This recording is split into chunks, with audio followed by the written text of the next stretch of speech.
അപകടത്തിൽ ഉൾപ്പെടുന്ന ബസ്സുകളുടെ പെർമിറ്റ് സസ്പെൻഡ് ചെയ്യുന്നത് അംഗീകരിക്കുകയില്ലെന്ന് ബസ് ഓപ്പറേറ്റേഴ്സ് ഫെഡറേഷൻ സംസ്ഥാന ജനറൽ സെക്രട്ടറി ഹംസ ഏരിക്കുന്നൻ മലപ്പുറത്ത് വാർത്താ സമ്മേളനത്തിൽ സംസാരിക്കുകയായിരുന്നു അദ്ദേഹം. ബഹുമാനപ്പെട്ട മന്ത്രിയുടെ ഇന്നലത്തെ പ്രസ്താവന കണ്ടാൽ ഈ അപകടങ്ങൾക്കൊക്കെ കാരണം സ്വകാര്യ ബസ്സുകളാണ് എന്ന രീതിയിലുള്ള ഒരു പ്രസ്താവനയാണ് ഇന്നലെ മന്ത്രി നടത്തിയത്.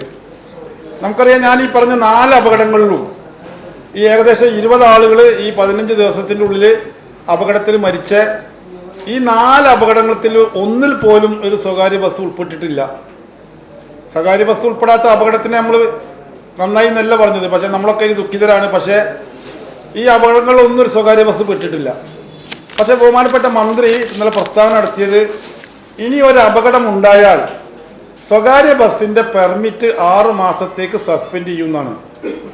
നമുക്കറിയാം, കേരളത്തിൽ ഇപ്പോൾ ഏകദേശം ഒരു 85 ലക്ഷം, അതായത് 1 കോടിയോളം വാഹനങ്ങൾ രജിസ്റ്റർ ചെയ്തിട്ടുണ്ട്.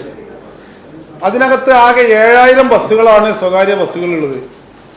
ഈ സ്വകാര്യ ബസ്സുകളുടെ പെർമിറ്റ് സസ്പെൻഡ് ചെയ്താൽ ഇവിടുത്തെ അപകടങ്ങൾ കുറയോ? കഴിഞ്ഞ ഒരു മാസത്തിനുള്ളിൽ തൃശൂർ ജില്ലയിലെ നാട്ടികയിലും ആലപ്പുഴയിലും പാലക്കാടും പത്തനംതിട്ടയിലും ഉണ്ടായ ദാരുണമായ 4 റോഡപകടങ്ങളിലായി 20 പേരാണ് മരണപ്പെട്ടത്. മലയാളികളെ ഒന്നാകെ തീരാ ദുഃഖത്തിലാക്കിയ സംഭവമാണിത്. എന്നാൽ മേൽപ്പറഞ്ഞ ഒരു അപകടത്തിലും ഒരു സ്വകാര്യ ബസ് പോലും ഉൾപ്പെട്ടിട്ടില്ലാത്ത സാഹചര്യത്തിൽ അപകടങ്ങളിൽപ്പെടുന്ന സ്വകാര്യ ബസ്സുകളുടെ പെർമിറ്റുകൾ 6 മാസത്തേക്ക് സസ്പെൻഡ് ചെയ്യുമെന്ന ഗതാഗത മന്ത്രിയുടെ പ്രസ്താവന അംഗീകരിക്കുവാൻ കഴിയില്ല. 1 കോടിയോളം വരുന്ന രജിസ്റ്റർ ചെയ്ത വാഹനങ്ങളുള്ള കേരളത്തിൽ കേവലം 7000-ൽ താഴെ മാത്രം വരുന്ന സ്വകാര്യ ബസ്സുകളുടെ പെർമിറ്റുകൾ സസ്പെൻഡ് ചെയ്തതുകൊണ്ട് മാത്രം അപകടങ്ങൾ കുറയ്ക്കാൻ കഴിയില്ല. അപകടരഹിതമായ റോഡ് നിർമ്മിച്ചുകൊണ്ടും ഡ്രൈവർമാർക്ക് ബോധവൽക്കരണം നടത്തിയും ബസ്സുകൾക്ക് ഓടിയെത്തുവാനുള്ള സമയക്രമം അനുവദിച്ചുകൊണ്ടും റോഡപകടങ്ങൾ കുറയ്ക്കാനാണ് ഗതാഗത വകുപ്പ് മുൻകൈ എടുക്കേണ്ടത്. സർവീസ് നടത്തിക്കൊണ്ടിരിക്കുന്ന സ്വകാര്യ ബസ്സുകളുടെ പെർമിറ്റുകൾ സസ്പെൻഡ് ചെയ്യുന്ന നടപടിയുണ്ടായാൽ നിയമപരമായി കോടതിയെ സമീപിക്കുന്നതിന് പുറമെ ബസ് സർവീസ് നിർത്തിവെച്ചുകൊണ്ടുള്ള സമരത്തിന് നേതൃത്വം നൽകുവാൻ ഫെഡറേഷൻ നിർബന്ധിതമാകുന്നതാണ്.